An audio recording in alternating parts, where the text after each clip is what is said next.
جو مجھ سے سب سے زیادہ سوال ہوتے ہیں ان میں سے میں آپ کو بتاتا ہوں، یعنی ہارٹ کے مریض پیشنٹ بہت زیادہ ہیں، تو ان کے لیے دل کے جتنے بھی امراض ہیں نا، دل کے یعنی سینے کے جتنے بھی امراض ہیں، گھٹن ہے، انگزائٹی ہے، اس کے لیے بہترین دعا حضرت موسیٰ کی ہے، ربی شرح لی صدری ویسر لی امری. صرف اتنی پڑھنی ہے، ربی شرح لی صدری ویسر لی امری. البتہ کسی بچے میں کانفیڈنس کی کمی ہے یا کوئی عالم خطیب تقریر کرنے سے گھبراتا ہے تو وہ آگے بھی پڑھ سکتا ہے، ربی شرح لی صدری ویسر لی امری واحلل عقدۃ من لسانی یفقہوا قولی، یہاں تک پڑھے. یہ بھی 313 مرتبہ پڑھنا ہر نماز کے بعد. تو یہ تو الحمدللہ میرے یہاں پہ بعد ایسے نمازی تھے جن کو ڈاکٹروں نے بائی پاس کا کہا ہوا تھا، اللہ کے فضل سے ان کی شریانیں کھل چکی ہیں.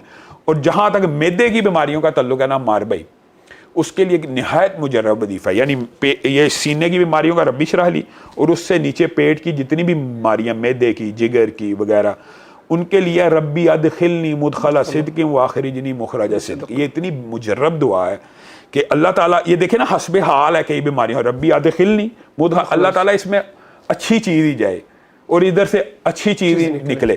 تو بنیادی طور پہ یہ جو دعا ہے، میں نے دیکھا معدے کے جتنے بھی امراض ہیں ان کے اندر بہت زیادہ مجرب. یہ کتنی دفعہ پڑھنی ہے؟ یہ سارے وظیفے میں جو بتاتا ہوں نا، تجربے اور مشاہدے، وہ 313 مرتبہ ہر نماز کے بعد پڑھنے سے زیادہ فائدہ ہوتا ہے. اور بعض دعائیں ایسی ہیں جو صرف گردے کے لیے، ربی انی مسنی الضر وانت ارحم الراحمین، یہ گردوں کے لیے بڑی مجرب ہے. ویسے گردوں کے لیے بعض اور علماء کی بھی دعائیں ہیں، ان کے اوپر بھی عمل کرنا چاہیے. اب یہ تو ہیں خاص بیماریوں کی. اور ایک بندہ مجرب بیمار ہے، یعنی مجرد بیمار ہے اور اس کو پتہ نہیں آگے مجھے ڈپریشن ہو رہا ہے، مجھے انگزائٹی ہے، مختلف بیماریوں کا مجموعہ کہہ لیں، مختلف بیماریوں کا مجموعہ ہے، یا سمجھ لیں سب سے خطرناک بیماری کینسر ہے. تو یہ تو ہماری عینی شہادت ہے.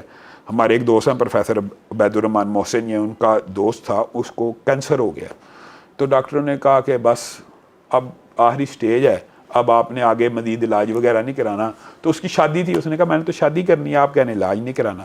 تو انہوں نے کہا آپ تو شادی نہ کروا، زیادہ سے زیادہ 1.5-2 سال تو زندہ رہ لے گا.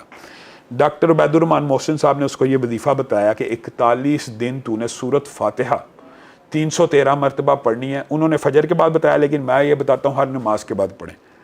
سورۃ فاتحہ 41 دن پڑھنی ہے، 41 مرتبہ 41 دن پڑھنی ہے، اور 41 مرتبہ 313 نہیں، وہ دوسرے بتائے ہیں. یہ 41 دن پڑھنی ہے، 41 دفعہ ہی پڑھنی ہے.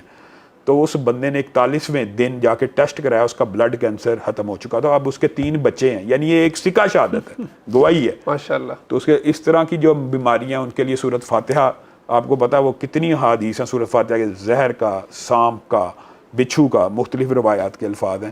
تو انہوں نے تو صرف 7 مرتبہ پڑھ کے دم کیا تھا، تو 41 مرتبہ پڑھنے سے اس میں بہت زیادہ شفا ہے.